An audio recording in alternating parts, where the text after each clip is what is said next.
यह कहानी है एक छोटे से गांव के ईमानदार किसान की, जिसे अपनी मेहनत और सच्चाई पर अटूट विश्वास था। राघव, जो गरीबी में भी मुस्कुराना जानता था, एक दिन खेत में कुछ ऐसा पा गया जिसने उसकी पूरी जिंदगी बदल सकती थी। लेकिन क्या राघव दौलत के लालच में अपनी ईमानदारी को भूल जाएगा, या फिर उसकी सच्चाई एक मिसाल बनेगी? आइए जानते हैं इस दिलचस्प कहानी में। तो आइए कहानी शुरू करते हैं। बहुत समय पहले की बात है। एक छोटे से गांव में एक किसान रहता था जिसका नाम राघव था। यह गांव दूर दराज के क्षेत्रों में बसा था, जहां प्रकृति की गोद में लोग शांति और सरलता से अपना जीवन बिताते थे। गांव का हर व्यक्ति अपनी मेहनत और ईमानदारी के लिए जाना जाता था, लेकिन राघव की बात ही कुछ और थी। वह गांव का सबसे गरीब किसान था, परंतु उसकी ईमानदारी और नेकनियति के चर्चे दूर दूर तक थे। राघव की जिंदगी साधारण थी, लेकिन उसका दिल बहुत बड़ा था। वह दिन रात अपने खेतों में काम करता, और जैसा भी थोड़ा बहुत उत्पादन होता, उसी से अपना और अपने परिवार का गुजारा करता। उसके पास कोई बड़ी संपत्ति नहीं थी, न ही उसके पास धन संपत्ति का कोई बड़ा स्रोत था। राघव बहुत ही साधारण और सादगीपूर्ण जीवन जीता था। उसके पास केवल एक छोटा सा खेत था, जिसे वह पूरी मेहनत और लगन से संभालता था। वह सुबह से शाम तक अपने खेतों में काम करता, और जो थोड़ा बहुत अनाज पैदा होता, उसी से वह अपनी जिंदगी गुजारता। कभी कभी जब फसल अच्छी होती, तो वह थोड़ा बहुत अनाज बाजार में बेच देता और उससे कुछ पैसे कमा लेता, पर उसकी जिंदगी में कभी ज्यादा धन दौलत नहीं थी। इसके बावजूद राघव ने कभी किसी का बुरा नहीं सोचा। उसका मानना था कि ईमानदारी ही इंसान का सबसे बड़ा धन है। गांव के लोग राघव का बहुत सम्मान करते थे। लोग उसे उसके सरल स्वभाव और ईमानदारी के कारण बहुत मानते थे। गांव के मुखिया भी उसकी प्रशंसा करते थे और अक्सर गांव की सभाओं में उसका उदाहरण देते थे। राघव का यही मानना था कि इंसान को हमेशा सही रास्ते पर चलना चाहिए, चाहे हालात जैसे भी हों। इसी सिद्धांत पर वह अपना जीवन जी रहा था। एक दिन की बात है।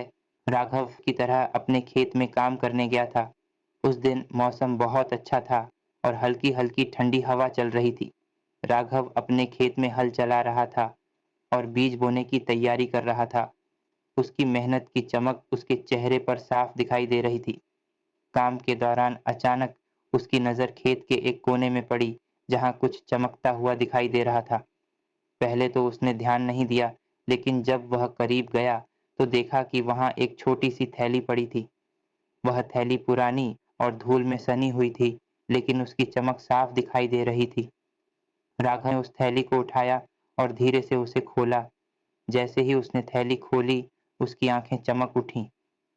थैली के अंदर सोने के सिक्के थे। ये सिक्के इतने ज्यादा थे कि राघव ने कभी सपने में भी इतनी दौलत नहीं देखी थी। राघव ने थैली को देखा और उसे समझ में नहीं आ रहा था कि वह क्या करे। उसकी जिंदगी में कभी इतना धन नहीं आया था। पहले तो उसे यह विश्वास ही नहीं हुआ कि उसके हाथ इतने सारे सोने के सिक्के लगे हैं। वह सोचने लगा कि अब उसकी सारी मुश्किलें खत्म हो जाएंगी।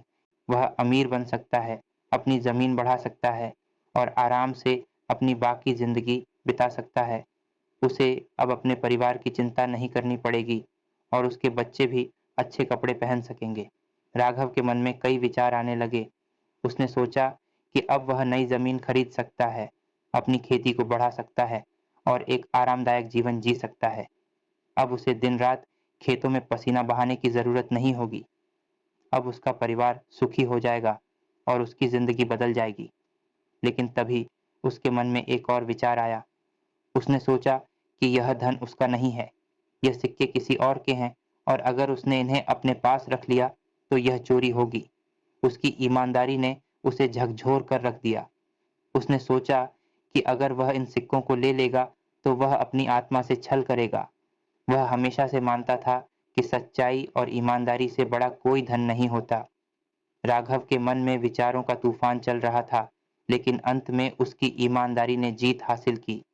उसने तय किया कि वह इन सिक्कों को अपने पास नहीं रखेगा। वह थैली लेकर सीधा गांव के मुखिया के पास गया। मुखिया गांव का सबसे सम्मानित व्यक्ति था और गांव के सभी बड़े फैसले वही लिया करते थे। राघव ने मुखिया को सारी बात बताई और कहा, मुझे यह थैली मिली है, लेकिन यह मेरी नहीं है। मुझे यह थैली उसके असली मालिक को लौटानी है। मुखिया ने राघव की बात सुनी और उसकी ईमानदारी की सराहना की। उन्होंने तुरंत गांव में एक घोषणा करवाई कि जिसने भी अपनी सोने की थैली खो दी है, वह राघव किसान से संपर्क कर सकता है। कुछ दिनों बाद एक वृद्ध व्यक्ति गांव में आया। वह बहुत ही साधारण कपड़ों में था और उसके चेहरे पर चिंता की लकीरें साफ दिखाई दे रही थीं। उसने मुखिया से कहा, मैंने कुछ दिनों पहले अपनी सोने की थैली खो दी थी। मैं बहुत परेशान था और बहुत ढूंढने के बाद भी मुझे वह थैली नहीं मिली। क्या आप मेरी मदद कर सकते हैं? मुखिया ने उसे राघव के बारे में बताया और कहा कि एक ईमानदार किसान ने तुम्हारी थैली पाई है। वृद्ध व्यक्ति राघव के पास गया और अपनी थैली को पहचान लिया। उसकी आंखों में आंसू थे। उसने राघव को धन्यवाद दिया और कहा, तुम्हारी ईमानदारी के लिए मैं तुम्हारा बहुत आभारी हूँ। इस समय तुम्हारे जैसे लोग बहुत कम मिलते हैं। वृद्ध व्यक्ति ने अपनी खुशी से राघव को कुछ सोने के सिक्के उपहार स्वरूप दिए।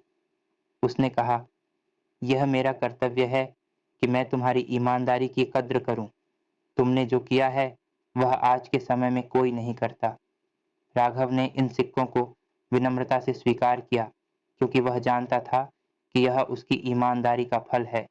वृद्ध व्यक्ति के इस उदारता से राघव की जिंदगी में थोड़ी खुशहाली आई। अब उसके पास थोड़े और साधन थे जिससे वह अपनी खेती को और बेहतर कर सकता था। उसकी जिंदगी थोड़ी आसान हो गई, लेकिन उसकी सादगी और ईमानदारी वैसे ही बनी रही। राघव की ईमानदारी की घटना पूरे गांव में चर्चा का विषय बन गई। लोग उसकी तारीफ करते नहीं थकते थे। हर कोई उसकी ईमानदारी और नेकनीयती की मिसाल देता। यहाँ तक कि गांव के मुखिया भी उसकी प्रशंसा करते हुए कहते, राघव जैसा ईमानदार इंसान हमारे समाज का गहना है। हमें उससे सीख लेनी चाहिए कि सच्चाई और ईमानदारी से बड़ी कोई चीज नहीं होती। गांव के लोग इस घटना से बहुत खुश हुए और राघव को और भी ज्यादा सम्मान देने लगे। राघव के इस काम से गांव में एक सकारात्मक संदेश फैल गया कि ईमानदारी का फल हमेशा अच्छा होता है। कहानी का संदेश। राघव की यह कहानी हमें सिखाती है कि चाहे परिस्थिति कैसी भी हो, हमें हमेशा ईमानदार रहना चाहिए। धन दौलत से बड़ी चीज हमारी सच्चाई और ईमानदारी है। राघव ने अपनी ईमानदारी से न केवल अपना आत्मसम्मान बनाए रखा, बल्कि उसे समाज से भी मान सम्मान प्राप्त हुआ। यह कहानी इस बात का उदाहरण है कि ईमानदारी का फल देर से ही सही, लेकिन हमेशा मीठा होता है।